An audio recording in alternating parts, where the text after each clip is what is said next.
क्यों है और आखिर क्यों सरकार जो शिक्षक अभ्यर्थी है उनकी सुनने को तैयार नहीं है? देखिए, 7वां चरण की इंतजार अभ्यर्थी कई दिनों से कर रहे हैं। छठे चरण के नाम पे बहुत दिनों तक 7वां चरण को रोका गया, जबकि छठा चरण ऑलरेडी फरवरी में कंप्लीट हो चुका है। उसके बाद अभ्यर्थी लगातार आंदोलन कर रहे हैं कि 7वां चरण का विज्ञापन दिया जाए, विज्ञापन दिया जाए, लेकिन सरकार के द्वारा अभी तक 7वें चरण पे कोई पहल नहीं की गई है।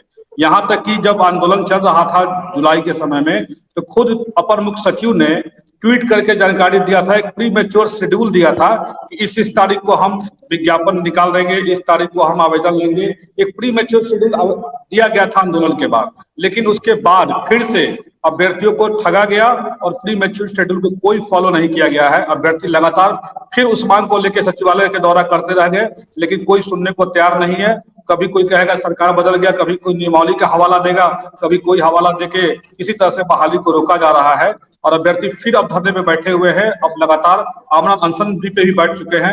अब देखना है कि सरकार 7वें चरण के लिए कोई उद्घोषणा क्यों नहीं करती है, ये उद्घोषणा करने में क्यों देरी हो रही है। पहले बोला गया कि महीनों लगते हैं, शिक्षा मंत्री जी बोलते हैं कि महीनों लगेंगे बहाली करने में, लाखों बहालियां करनी है। तो सरकार में आए हुए भी 2-3 महीने 4 महीने हो गए, लेकिन लाखों बहालियां के नाम पे एक भी विज्ञापन अभी तक नहीं निकला है। यही हमारे अभ्यर्थियों का दर्द है और अभ्यर्थी चाहते हैं कि सरकार जल्द से जल्द नोटिफिकेशन 7वें चरण के लिए निकाले। बिल्कुल, मिक्कू पाल की आवाज जाए दर्शकों तक, ये सबसे ज्यादा जरूरी है। ये भी एक पीड़ित शिक्षक अभ्यर्थी हैं जिनको नौकरी का इंतजार है और स्थिति ने इनको आमरण अनशन करने पर मजबूर कर दिया है। मिक्कू, आप बताइए। सबसे पहले तो मैं अपने अभिभावक तौर पर लव कुमार जी को और चितरंजन गगन सर को नमस्कार करता हूं, आलोक भैया को भी और आपको भी। मैं बिहार तक देखने वाले जितने भी शिक्षक अभ्यर्थी हैं सभी को मेरा सादर नमस्कार है। और मैं कहना चाहूंगा कि आज हम लोग रोड पर बैठे हुए हैं तो कहीं ना कहीं इसमें चितरंजन गगन सर का भी हाथ है, क्योंकि चितरंजन गगन सर शिक्षक बहाली को जिंदा किए थे। जब विपक्ष में थे तो अपनी ट्विटर के माध्यम से हमारे गर्दनी बाग आ करके लगभग पूरे विधायक और पूरे मंत्री जो थे वो भी आते थे, जो वर्तमान में विधायक थे वो भी आते थे और आश्वासन दिलाते थे कि हमारी सरकार होती तो हम लोग बहुत जल्द क्या शीघ्र क्या उसी समय दे देते आप लोगों को शिक्षक बहाली। और अभी गेंद इनके पल्ले में है। और चितरंजन गगन सर से हम लोग बार बार एक ही चीज कहते हैं कि सर निवेदन है, हम लोग रोड पर बैठे हैं, वोट पर भेजिए। आपको आप बोलते हैं कि क्वालिटी ऑफ एजुकेशन चाहिए, तो क्वालिटी ऑफ एजुकेशन वाले तो तमाम शिक्षक बनने की विधि व्यवस्था जो होता है ना, अंतिम रूप से परीक्षा दे करके रोड पर बैठे हुए हैं। जब वो बोर्ड पर जाएंगे, क्योंकि मैम बिहार के जो सरकारी स्कूल होती है जिसमें आलोक भैया पढ़ाते हैं, पूछिए केवल उसमें गरीब गुरबा के लड़के पढ़ते हैं, उसमें कोई नेता मंत्री विधायक और अधिकारी के बच्चे नहीं पढ़ते हैं। और इसका कारण यही है कि लेट लतीफी की जाती है और नियमावली का हवाला दिया जाता है और चुनावी बलि बनाया जा रहा है इसको। क्योंकि माननीय चितरंजन गगन सर जब हमारे गर्दनी बाग आंदोलन में आते थे और शिक्षक बनने की तमाम अर्हता की दिखाने के बाद हम लोग बोलते थे कि सब हम लोग पीड़ित अभ्यर्थी हैं, लगातार 3.5 वर्ष से संघर्ष रहते हैं, तो इनका एक ही जवाब रहता था। और इन आलोक मेहता जी आते थे, सारिका पासवान जी आती थी, हर किसी ने एक ही बात बताई कि हमारी अगर सरकार होती तो हम लोग आप लोग को इतना लटकाते नहीं, गर्दनी बाग पर बैठने पर मजबूर नहीं करते। और दिन ये आ गया कि हम लोग अभी भूख हड़ताल पर बैठने के लिए तैयार हैं। हमारी माँ बाप गरीब मतलब एक किसान है, हम लोग नहीं चाहते हैं कि मतलब सड़क पर बैठे, लेकिन मजबूरी है कि हम तो जनता के चुने द्वारा प्रतिनिधि नहीं है, तो हमारी लड़ाई केवल सड़क पर ही हो सकती है और इसमें केवल सत्ता और विपक्ष का ही हाथ है। आज अगर जेडीयू और आरजेडी का गठबंधन है तो पहले भी जेडीयू और बीजेपी के गठबंधन था, पहले उन्होंने बड़गलाया और आज जेडीयू और आरजेडी बड़गला रहे हैं। तो सर से मेरा निवेदन है हाथ जोड़ करके कि शिक्षक अभ्यर्थी को ढोल नहीं बजाइए कि सरकार किसी की भी हो और शिक्षक अभ्यर्थी बजते रहे। इसलिए आप सभी से निवेदन है कि शिक्षक अभ्यर्थी के लिए कम से कम कुछ तो पहल कीजिए, क्योंकि रोड से वोट पर जाने के लिए होता रहा है। आरटीआई रिपोर्ट के अनुसार मैम बिहार सरकार के पास 2,73,000 रिक्तियां है, लेकिन अभ्यर्थी से सभी लोग कुश्ती लड़ने में बेचैन है कि आपने क्यों नहीं दिया, तो बोलते हैं कि आपने क्यों नहीं दे रहे हैं। तो बताइए कि आप दोनों लड़ेंगे, कम से कम लड़ना है तो शिक्षा स्वास्थ्य और रोजगार पर लड़िए कि हमने इतना दे दिया है। चितरंजन गगन सर इस बात के आश्वासन दे अभी कि हम बहाली दे रहे हैं और बहाली दे करके विपक्ष का मुंह बंद कराएंगे, शब्द से नहीं, क्योंकि शब्द से तो हर रोज लड़ाई होती है। आप बहाली दे दीजिए, विपक्ष का जवाब मिल जाएगा। बिल्कुल मिक्कू, अब जवाब ले लेते चितरंजन जी से। चितरंजन जी, पता नहीं एक दूसरे की हम 600 ट्वीट को रीट्वीट किया बहाली से रिलेटेड, लेकिन जब से सत्ता परिवर्तन हुई सर, आपके 7th फेज की बहाली को लेकर ट्वीट भी कम हो गए, आवाज भी आपकी थोड़ी धीमी पड़ गई, लगता है जैसे मुझे किसी ने ताला लगा दिया हो, क्या कहेंगे? अभी तो मौका भी और दस्तूर भी है। सुकन्या जी देखिए, अब काम करने का समय है, इसलिए ट्वीट जो करने की बात आप कर रहे हैं या आवाज उठाने की, अब सरकार में हम लोग हैं, महागठबंधन की सरकार है, तो अब काम करने का समय है। अब वो जो जिन सवालों को लेकर हम ट्वीट करते थे या इनके बीच जाते थे, आज उनको मूर्त रूप देने की जरूरत है और उस दिशा में सरकार काम कर रही है। आपने सुना होगा पहले भी कि माननीय मुख्यमंत्री जी कई बार घोषणा कर चुके हैं, उप मुख्यमंत्री जी घोषणा कर चुके हैं। अब जितना कोई भी चीज होता है, कभी बहाली होती है, प्रक्रिया के तहत ही होती है। और छठा चरण में सबों ने देखा है कि अभी तक खत्म समाप्त नहीं हुआ है, माने एंडलेस प्रक्रिया चलते रहा। कई केस हुए कोर्ट में, कोर्ट के कारण जो है सो मामला काफी दिनों तक लटका रहा। उसके बावजूद भी अभी तक प्रक्रिया चल रही है और आज भी 50% भी सीट जो है वह नहीं भर पाया। लगभग अभी भी 52,000 से ऊपर पद रिक्त हैं जो छठे चरण में जिनकी नियुक्ति होनी थी। और इसमें इतना कंट्राडिक्शन है, जो सरकार इस अथी में है कि इस बार जो 7वां चरण की जो बहाली हो, इसमें कोई भी ऐसा लूप होल्स नहीं रहे कि किसी को कोर्ट में जाकर जाने का मौका मिले या किसी ढंग से इसमें कोई अवरोध पैदा हो। इसलिए जो विलंब हो रहा है, इसीलिए विलंब हो रहा है। कई चीज ऐसे भी हैं जो नियोजित शिक्षक हैं, जिनका नियोजन पहले हो चुका है और आज उनके सामने जो कई समस्याएं हैं, उनकी जो मांगे हैं कई हैं। अब इस बार जो बहाली होने जा रही है, प्रयास सरकार का यह है कि अभी जिनके नियोजन हो उनको उन समस्याओं का सामना करना नहीं पड़े जिन समस्याओं का सामना जो नियोजित शिक्षक हैं उनको करना पड़ रहा है। तो ऐसी कई बातें हैं जिसके कारण विलंब हो रहा है, लेकिन सरकार काफी गंभीर है। माननीय मुख्यमंत्री नीतीश कुमार जी, माननीय उप मुख्यमंत्री तेजस्वी जी कई बार इस चीज को स्पष्ट कर चुके हैं, कई बार इस पर बैठक भी हुई है और कई प्रक्रियाएं ठीक हम लोग जाते थे, उसमें सवाल उठाते थे, इसमें कहीं कोई नहीं। आज भी उसी तत्परता के साथ हमारी मंशा है कि यहाँ साहब जल्द से जल्द इन लोगों की नियुक्ति हो। अब सड़क पर बैठे हुए हैं तो मैं तो यही लोगों को कहता हूँ कि आंदोलन किस लिए किया जाता है? आंदोलन किया जाता है अपनी मांगों को, अपने सवालों को सरकार के संज्ञान में लाने के लिए। जब ऑलरेडी सरकार के संज्ञान में आपका मामला है, सरकार खुद गंभीर है, तो फिर उसमें आंदोलन करने का कोई औचित्य नहीं दिखाई पड़ता है। लेकिन लोकतंत्र है, लोकतंत्र में सबको अपना बात अपने ढंग से लोकतांत्रिक तरीके से रखने का अधिकार है, इसलिए उस पर हम कुछ नहीं कहेंगे। लेकिन सरकार काफी गंभीर है। अभी 2 दिन पहले भी माननीय मुख्यमंत्री जी ने शिक्षा मंत्री का, वित्त मंत्री जो पहले शिक्षा मंत्री थे, इन सबके साथ बैठकर समीक्षा बैठक हुई है। और हम समझते हैं कि अब एक चीज जरूर है कि इसको पॉलिटिकलाइज नहीं होना चाहिए। अब जिस ढंग से ये लोग चले गए उस दिन भाजपा कार्यालय में और संजय जायसवाल जी लगे तकरीर देने, माने जिसको समझिए कि बेरोजगारी से इतनी सख्त नफरत है जिस दल को, जिसकी गलत नीतियों के कारण आज बेरोजगारी पूरे देश में, न केवल बिहार में, पूरे देश में एक भयंकर समस्या बन चुका है। आज वो अगर बेरोजगारी की बात करता है तो बड़ा आश्चर्य होता है। जब बिहार में रोजगार देने का सिलसिला शुरू हुआ, अभी मात्र 3 महीने में लगभग 50,000 नौजवानों को नियुक्ति पत्र दिया गया है। तो इसका नकल कर रही है केंद्र की सरकार, और नकल कर रही है, इसमें भी इतना फर्जी किया गया है। अभी परसों जो है सो रोजगार मेला लगाया गया, दावा किया गया कि 71,056 या 156 लोगों को नियुक्ति पत्र दिया गया है। अब उसमें जब उसके तह में जाइएगा तो आश्चर्य होगा कि किस ढंग से इसमें फर्जीवाड़ा किया गया है। जो 2018 में जो विज्ञप्ति निकली, 2019 में जिसका फिजिकल टेस्ट हो गया, रिटन टेस्ट हो गया, 2019 में उसका मेडिकल हो गया, फाइनल हो गया, 60,000 कुछ जो है सो वैकेंसी था जिसमें केंद्रीय अर्धसैनिक बलों में नियुक्ति होना था, उसमें मात्र 24,000 को जो है सो नियुक्ति पत्र दिया गया। जो ऑलरेडी काम कर रहे हैं, सेवा दे रहे हैं, और उन्हीं लोगों को बुला बुला कर नियुक्ति पत्र देने का नाटक किया जा रहा है। अब उस दल के पास जाकर जो है तो प्रेस कॉन्फ्रेंस कर रहे हैं, संजय जायसवाल जी प्रेस कॉन्फ्रेंस कर रहे हैं, जबकि पिछले सरकार में, एनडीए सरकार में अगर शिक्षकों की नियुक्ति नहीं हुई तो इसके लिए एकमात्र जिम्मेवार भारतीय जनता पार्टी रहा है, क्योंकि उस समय वित्त विभाग भारतीय जनता पार्टी के मातहत रहा है। लेकिन नीतीश कुमार नहीं चाह रहे थे कि बहाली हो। अच्छी बात ये है चित्ररंजन जी, नहीं, सुकन्या जी, नीतीश जी नहीं चाह रहे थे तब सरकार में मलाई खाने के लिए बैठे हुए थे, मलाई खाने के लिए बैठे हुए थे। जो नीतीश कुमार नहीं चाह रहे थे तो ये मलाई खाने के लिए बैठे हुए थे क्या? सवाल यह है कि वित्त विभाग इनके मातहत था, भाजपा के मातहत, और नियुक्ति में वित्त विभाग की एक महत्वपूर्ण भूमिका होती है, उसका अलॉटमेंट होता है, उसकी सहमति होती है।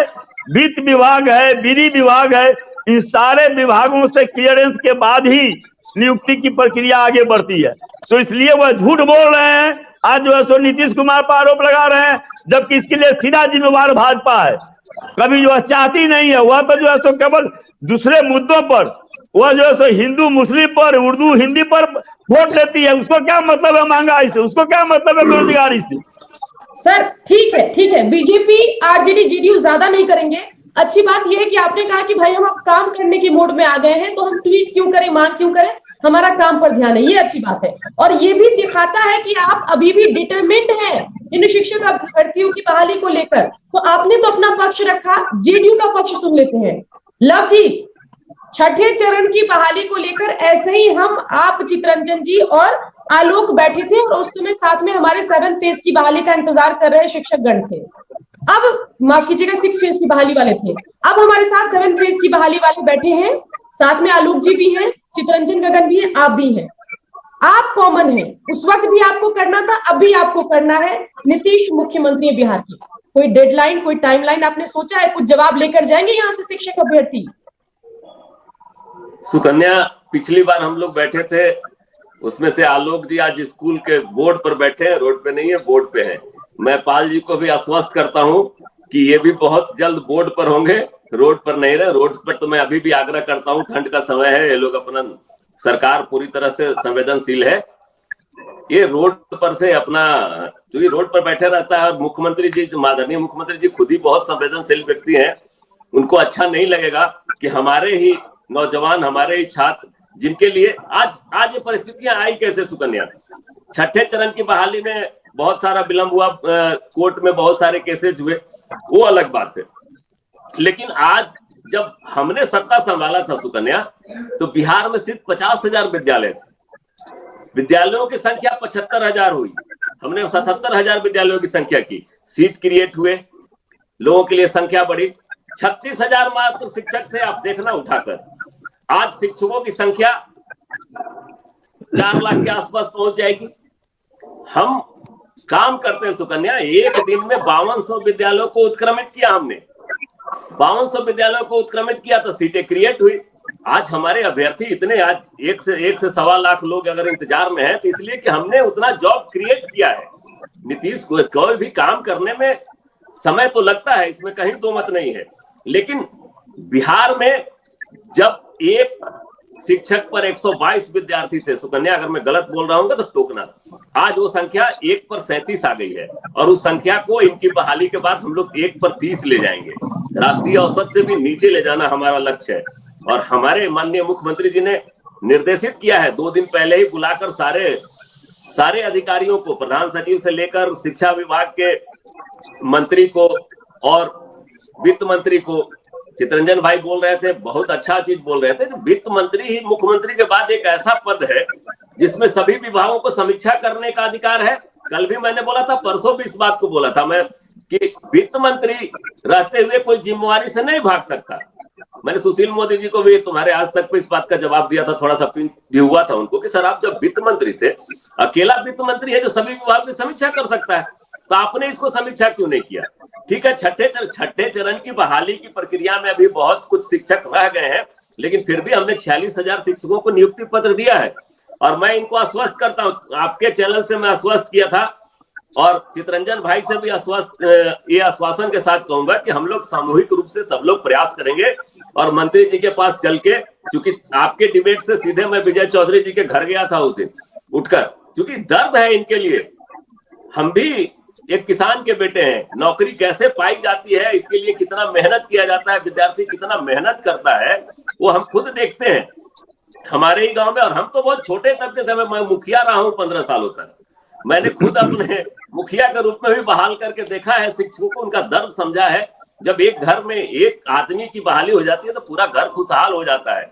बिहार के जनता के चेहरे पर मुस्कान लाना ही तो नीतीश कुमार की खासियत है। नीतीश कुमार ने इसके लिए काम किया है, महिलाओं के लिए काम किया, इनके लिए अभी हमने नियुक्ति पत्र दी। और चितरंजन भाई, बहुत जल्द हम लोग एसआई 10,000 एसआई की भी बहाली करेंगे पुलिस में।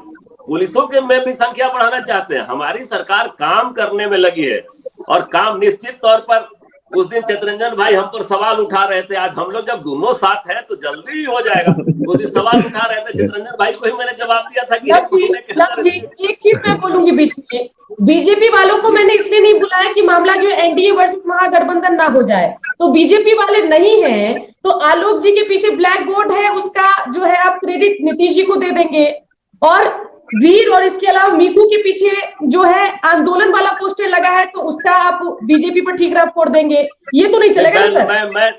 मैंने अभी तक ठीकरा फोड़ा क्या सुकन्या? नहीं, आपने कहा कि बीजेपी के पास विभाग था, उन्होंने किया नहीं, आपने बोला सर। नहीं, मैंने कहा कि जब बीजेपी के लोग सवाल उठा रहे थे तो मैंने उनको कहा कि भैया, जब वित्त विभाग आपके पास था तो आपने क्यों समीक्षा नहीं किया, आपने क्यों इस मामले को लटकाए रखा? और भाई ने ठीक ही कहा कि जब हम नहीं सुन रहे थे तो क्यों मेरे साथ बैठे थे, इसी मुद्दे पर छोड़ देते सरकार, इसी मुद्दे पर बाहर निकल जाते, सारे अभ्यर्थी खुश हो जाते, सब लोग खुश हो जाए। भाई, रोजगार के मुद्दे पर बीजेपी बाहर आई है। लेकिन अगर आप डिबेट कीजिएगा तो एक मुद्दा तो बीजेपी को के लिए बनेगा ना, और बना हुआ मुद्दा बीजेपी क्यों खराब करेगी? तो बेहतर है आप एक डेडलाइन दे दीजिए, एक टाइमलाइन दे दीजिए, ताकि ये भी यहाँ से आश्वासन लेके जाए कि भाई इतने महीने में, इतने दिन में मेरा काम हो जाएगा। हो सकता है आंदोलन भी खत्म कर दे, आमरण बिना खाए पिए भूखे बैठे भूख हड़ताल पर। ऑलरेडी एक बात प्रार्थना करूंगा, सब हमारे भाई हैं, ये लोग खत्म कर। ऑलरेडी आंदोलन इनके हुआ था, चिंता से खुद चिंतित है सरकार खुद चिंतित है इनके चिंता से। इसलिए मैं आग्रह करूंगा कि आंदोलन खत्म कर दें। और डेडलाइन की बात है सुकन्या, तो हम लोग जब तक पूरा विचार विमर्श, मैं कहा मैं पूरी तरह से माननीय शिक्षा मंत्री जी से मिला भी नहीं हूँ, क्या परिस्थितियां हैं सारी चीज जानकर अगर हम लोग रहेंगे तो जल्द से जल्द हम और चितरंजन भाई दोनों ज्वाइंटली रूप से भी प्रयास करेंगे। हमारी सरकार इतनी प्रयासरत है इसमें कि माननीय नीतीश कुमार जी को अगर नहीं चिंता रहता तो आनंद फानंद में 3 दिन में 2 बार क्यों शिक्षा मंत्री को तलब करके वो बोलते भाई इसको जल्दी से जल्दी इस प्रक्रिया को पूरी करी जाए। उसमें पुराने अभी जो वित्त मंत्री हैं विजय चौधरी जी, पूर्व में शिक्षा मंत्री भी थे, तो उनको भी बहुत सारी जानकारियां थी, तो उनको भी साथ में रखकर सारी चीजों पे चर्चा किया गया है। और उम्मीदतः सुकन्या बहुत जल्द सुखद निर्णय निकलेगा। और पाल जी रोड पे नहीं बोर्ड पे होंगे, आलोक भाई बोर्ड पे है, इस बात का प्रमाण है कि अब हम लोगों ने देखिए काम करना है, अड़चने आते रहती है, सीमित संसाधन है सुकन्या, आप भी जानती हो, आप बिहार से हो, भले 12 के बाद बाहर रही हो, संसाधन सीमित संसाधन में बिहार सरकार ने जितनी तरक्की और उन्नति की है, बेरोजगारी दर भी आज बिहार में बाकी राज्यों से, पंजाब से भी कम है। ये हमारे कौशल का उदाहरण है। उनके पास इतने संसाधनों के बाद भी गूगल करके देख लो, लग गया तो मोबाइल पे लग गई तो लगा कुछ बोलोगी। लेकिन निश्चित तौर पर मैं बता रहा हूं कि बहुत जल्द हमारे शिक्षक अभ्यर्थी फिर से बोर्ड पर होंगे और ये हम लोगों के लिए गौरव की बात होगी, हम लोगों के लिए गौरव की बात होगी कि हमारी सरकार एक साथ इतने लोगों को रोजगार देगी और हमारे स्कूलों का स्टैंडर्ड उठेगा। लेकिन पाल जी, मुझे एक बात बड़ा आश्चर्य रहा, होता और होती में बड़ा अंतर होता है। क्वालिटी एजुकेशन जैसे ही चितरंजन जी कह रहे थे, आपने जो शब्द बोला होती, वहां होता हो सकता है, मुझे कम जानकारी, में पढ़ा लिखा नहीं हूँ, पर थोड़ा क्वालिटी एजुकेशन है। आप बिहार तक के चैनल पे बैठे हैं, तो शिक्षकों से हम लोग ऐसा उम्मीद नहीं करेंगे।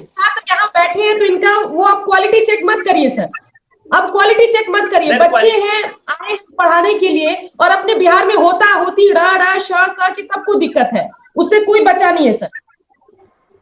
नहीं नहीं, चलिए, सही बात है, आपको लेकिन हम आलोक लोग जी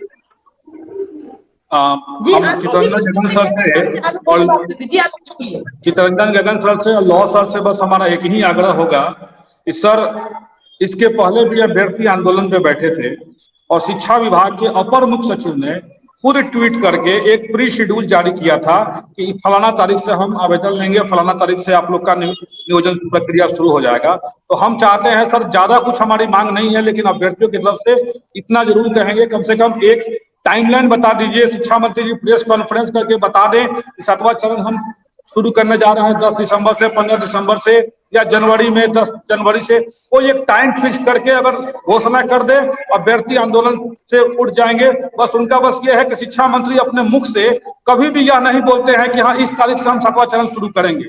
वो सिर्फ बोलते हैं क्या कि बहुत जल्द शुरू हो जाएगी, लाखों बहालियां करनी है, महीनों लगेंगे।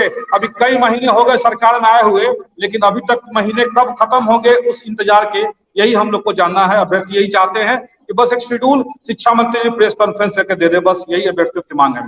आलोक जी, जब जी आपके आलोक पास जी, में आऊं, वीर भी शिक्षक अभ्यर्थी है, उनकी 30 सेकंड मैम एक मिनट, मैम एक मिनट, एक मिनट मैम, एक मिनट मैम। आलोक जी, लफ्ज के साथ आलोक बाद जी, में तब जी आप बोल लीजिए।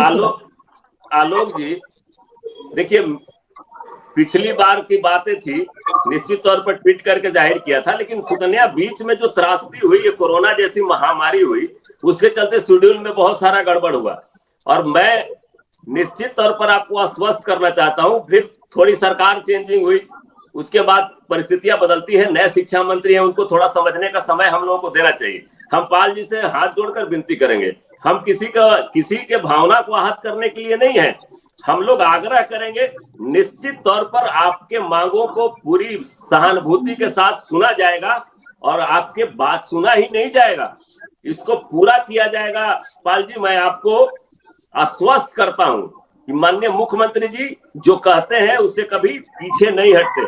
हमने कहा ना कि इतना जॉब तो हमने क्रिएट किया ना, अगर 50,000 से विद्यालय आज रहे होते तो इतने पद कहां से आते, इतने उत्क्रमित विद्यालय हम नहीं किए रहते।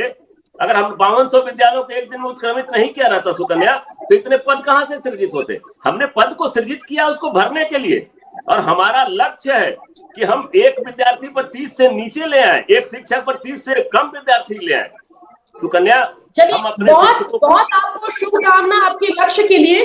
हमारे साथ वीर सिंह भी शिक्षक अभ्यर्थी शुरू से जुड़े हुए हैं, उनकी बात भी दर्शकों तक पहुंचा देते हैं। वीर, आप क्या कहना चाहते हैं, बताइए। मैडम, ये मैं जेडीयू के प्रवक्ता से मैं ये जानना चाहूंगा कि आखिर एक डेट दे दें कब तक ही आवेदन लेंगे, कारण कि अभी सीटेट दिसंबर आएगा, फिर उसमें अभ्यर्थियों की संख्या बढ़ जाएगी, जो अभी कट ऑफ था कम से कम 4-5% तो और अधिक बढ़ जाएंगे। तो जो 3 साल से इंतजार कर रहे हैं अभ्यर्थी, उनके साथ कैसे न्याय होगा। ठीक है, मिकू भी बीच में कुछ कहना चाह रहे थे। मिकू, आप भी अपनी बात रखिए। बात करेंगे। हाँ मैम अपनी बातों को मैं बस 2 मिनट के अंदर रखता हूँ, ठीक ना। देखिए, जो हमारे लोक कुमार सिंह सर बोल रहे हैं, जो चितरंजन गगन सर बोल रहे हैं कि आंदोलन स्थगित कीजिए, तो मुझे शौक नहीं आंदोलन करने के लिए। हम लोग आंदोलन करने के लिए नहीं गर्दनी बाग में मजबूरी में आए हुए हैं, और लोकतंत्र की खूबसूरती यही है कि हम जनता के चुने हुए प्रतिनिधि नहीं है। हम आंदोलन कर मुद्दा को संज्ञान में आपके लाते हैं, और मुद्दा आपकी संज्ञान में हो जाती है, बहरहाल आप केवल आश्वासन देते हैं और आश्वासन पर खरे नहीं उतरते हैं, तो हम क्या करेंगे बताइए। आपका राजनीतिक लड़ाई बीजेपी के साथ, संजय जायसवाल जी के साथ हो सकता है, और हम शिक्षक अभ्यर्थी बलि का बकरा क्यों बनते हैं। आपको बहाली करानी है तो तिथि क्यों नहीं बतानी है। दूसरी चीज हम ये भी बता दें कि बिहार बीमार है क्योंकि यहाँ पर बेरोजगार की भरमार है। बिहार बीमार है क्योंकि यहाँ पर बेरोजगार की भरमार है, और एक MP MLA का सीट खाली हो जाती है तो उपचुनाव की तिथि आ जाती है। हम 4 साल से संघर्ष कर रहे हैं, क्या आपको दिखाई नहीं देती है। हम जानते हैं कि शिक्षक बन करके स्कूल में जाएंगे, लेकिन कब। बहुत सारे हमारे साथी हैं जिनका एज समाप्त होने वाला है, अगर उनका एज समाप्त हो जाएगा तो क्या आप अपने जगह पर जॉब दीजिएगा। हमको इतना बताइएगा, आपका तो काम चल जाएगा सर। आप किसी पार्टी से हैं, राजनीतिक घराने से हैं, राजनीतिक कार्य करते हैं, हम शिक्षक अभ्यर्थी हैं, पढ़े लिखे केवल एक शिक्षक और हर्ता धारण कर सड़क पर बैठे हुए हैं। आप हमारी बातों को अगर सीरियस नहीं लीजिएगा, केवल आश्वासन दीजिएगा, तो हम क्या करेंगे। आत्मदाह के सिवा हमारे पास कुछ नहीं बचेगा। और माननीय मुख्यमंत्री जी बहाली कराने के चपेट में नहीं है, अगर करानी होती तो उस समय भी मुख्यमंत्री जी वही थे। एक तिथि घोषणा करने में क्या दिक्कत है? हम आज घोषणा करते हैं गर्दनी बाग से कि हम अभी के अभी चले जाएंगे अपने साथियों से बोल करके कि सभी लोग घर जाइए। क्या दिसंबर में बहाली शुरू करेंगे? वो 4 साल हो गया मैम, मेरा उम्र 29 वर्ष हो गया, मेरे साथियों को उम्र 42-43 वर्ष है। बताइए कि किस प्रकार बहाली की प्रक्रिया शुरू होगी? बीरबल का खिचड़ी क्यों बनाया जा रहा है इस बहाली को? हांडी ऊपर है और आग नीचे है, या तो आग के ऊपर ले जाइए या हांडी के नीचे लाइए। 7वीं चरण प्राथमिक विज्ञप्ति जो है ना, वो केवल आश्वासन का शिकार है। और माननीय मुख्यमंत्री जी चाहेंगे तो एक दिन का भी समय नहीं लगेगा। नियम और नियमावली का हवाला दिया जाता है केवल 7वें चरण अभ्यर्थियों का। क्यों? हम पूछना चाहते हैं कि हम लोगों ने क्या ऐसा गुनाह किया है? क्या शिक्षक बनने की राह अपनाई है इसीलिए? आपका ये उपचुनाव में कितने समय लगता है? कोरोना काल में भी आपका चुनाव चलता रहा। आप सत्ता के अदल बदल करते हैं, लेकिन हम अदल बदल कहाँ करें साहब? हम तो बेरोजगार हैं और शिक्षक बनने के लिए एक आतुर हैं। आप जो आलोक भैया को बोल रहे हैं कि अभी आप स्कूल में हैं, तो उनसे पूछिए कि सरकार ने 4 सालों में मात्र 42,000 बहाली बने। क्या इसमें छाती पीटने वाली बात है? 4 सालों में 42,000 क्या होती है? हमारी संख्या 95,000 थी, उसमें से आपके योग्य अभ्यर्थी नहीं मिले, 42,000 ही मिले। आपकी लेंदी प्रक्रिया है, तो इसके लिए आपको समस्या का समाधान करना पड़ेगा ना। जो ऑनलाइन डोमिसाइल सेंट्रलाइज की बात की जाती है, तो वो तो हम बोलते हैं कि ले चलिए ना हमारे शिक्षक अभ्यर्थियों को बैठाइए शिक्षा मंत्री जी के सामने, उनको समझा दिया जाएगा। 5 दिन से 6 दिन नहीं लगेगा इस बहाली को नियमावली बनाने में, मैं गारंटी देता हूं। लेकिन हम लोग क्या करें, मजबूर है मैम। अगर आश्वासन से काम चल जाता ना तो हम गर्दनी बाग नहीं बैठते होते। आश्वासन से काम चलने वाला नहीं है। और एक तिथि दे दीजिए माननीय चित्ररंजन गगन सर, माननीय लव कुमार सर जी, हम अगले मिनट अपने घर पर दिखाई देंगे। बिल्कुल। इससे पहले चित्ररंजन जी और लव सिंह जी पंचायत चुनाव को मॉडिफाई करना था। जो अपना वो होता है ईवीएम मशीन, उससे पंचायत चुनाव करवाने थे। हाँ, इससे क्या होता है कि थोड़ा पंचायत चुनाव भी ऑथेंटिक हो जाता, समय कम लगता मतगणना में। उस प्रोसेस को करवाने में आप लोगों को ज्यादा वक्त नहीं लगा। तुरंत जो है साउथ से आप लोगों ने वो मशीनें मंगवाई और जो पंचायत चुनाव है उसको जो है आपने ईवीएम मशीन के जरिए करवाया। पिछला जो अपना पंचायत चुनाव था जो पुराने तरीके से होता था उसको आपने मॉडिफाई कर दिया। तो अगर इतनी ही दिक्कत है बहाली में तो उसको क्यों नहीं मॉडिफाई करते? सही कह रहे हैं मिकू कि अगर बाई इलेक्शन हो, एक विधायक की सीट खाली होती है तो तुरंत हम लोग बाई इलेक्शन करते हैं। ना कोरोना देखते हैं, ना डेंगू देखते हैं, ना वायरल देखते हैं, सीधा बाई इलेक्शन होता है। लेकिन इन बच्चों की जिनकी उम्र निकल रही है, कुछ की शादी अटकी है, लड़के लड़की दोनों है, कई लड़कियों से मेरी बात होती है, वो कहती है कि मैम अगर टीचर बन जाऊंगी तो अच्छा घर परिवार मिल जाएगा, माँ बाप को दहेज नहीं देना पड़ेगा। ये उनकी कोशिश है कि आत्मनिर्भर हो जाऊंगी, सम्मान के साथ किसी अच्छे परिवार में शादी हो जाएगी। लड़के भी, उनकी भी शादी अटकी हुई है। लोग फैमिली प्लानिंग नहीं कर रहे हैं सर कि जब तक सैलरी नहीं है फैमिली प्लानिंग कैसे करें? तो आप एक आश्वासन दीजिए, टाइमलाइन दीजिए, फिर ये आंदोलन भी खत्म होगा। भूखे पेट जो बच्चे बैठे हैं वो भी खाना पीना खाएंगे। सर बताइए चित्ररंजन जी। नहीं, देखिए, जो अभ्यर्थी हैं या जो बेरोजगार हैं उनकी भावनाओं को हम समझते हैं, उनके बीच में जो आक्रोश है उसे भी हम समझते हैं, और उसी आक्रोश में जो कुछ भी बोलते हैं। अब जैसे मान लें कि चुनाव एक अलग प्रक्रिया है, बहाली एक अलग प्रक्रिया है, और हम समझते हैं कि सभी साथी जागरूक हैं, समझते हैं कि चुनाव जो होता है उसमें इलेक्शन कमीशन की जिम्मेवारी होती है और सारा सिस्टम उसके मातहत चला जाता है। इसलिए उससे हम इसको नहीं देख सकते हैं, तुलना नहीं कर सकते हैं। लेकिन आक्रोश है, भावना में साथी बोलते हैं तो स्वाभाविक है जो परिस्थिति है। लेकिन 4 साल में, अभी पाल जी बोल रहे थे, 4 साल में 42,000 या जो संख्या उनके द्वारा बताया गया कि नियुक्ति हुई, इन्हीं समस्याओं से निजात पाने के लिए यह जो विलंब हो रहा है, इसीलिए विलंब हो रहा है। दूसरी बात, एक चीज, अभ्यर्थी जो हैं, हर अभ्यर्थी अपने लाभ की बात करते हैं। सरकार को जो है सो किसी के लाभ की बात नहीं करनी है। सरकार को तो सबको, सरकार का सीधा है कि भाई जो रिक्त पद है उस पर नियुक्ति हो शिक्षक की, पहला। दूसरा जो है सो बेरोजगार जो नौजवान है उनको रोजगार मिल जाएगा। तीसरा है कि विद्यालय में शिक्षक के अभाव में जो बच्चे पढ़ रहे हैं उन्हें सही शिक्षा नहीं मिल रहा है तो उनको शिक्षक मिल जाएगा। और सबसे महत्वपूर्ण है कि क्वालिटी शिक्षा मिले, शिक्षक भेजें और उसके बाद में अगर सही ढंग से वे बच्चों को नहीं पढ़ाएंगे तो फिर जो है सो उसका कोई प्रयोजन नहीं होगा। तो इन सारी बातों को देखना पड़ता है। अब अभ्यर्थी में जैसे कि मान लिया कि अभी एक सवाल उठाए कि सीटेट वाला उम्र पार हो रहा है, दूसरे तरफ इन लोगों का जो तर्क है कि भाई बहुत से लोग छठे चरण में इसलिए नहीं बैठ पाए, मात्र 14-15 दिन या 20 दिन के कारण वे वंचित रह गए। अब यही लॉजिक अभी वाले जो हैं, जो सीटेट में बैठने वाले हैं, जो उसमें अपियरिंग कैंडिडेट हैं, अब वो कह रहे हैं कि भाई अब निकाल दीजिएगा तो हम सफर कर जाएंगे। तो मैं यह कह रहा हूं कि इधर से कितनी बातें हैं। अब जैसे कि अब उसमें कहीं बात चलती है 60-40 की बात चलती है, कहीं चलती कि नहीं साहब 60-40 नहीं हो, उसमें उनको नंबर ज्यादा आ गया, उसमें हमको नंबर कम आ गया।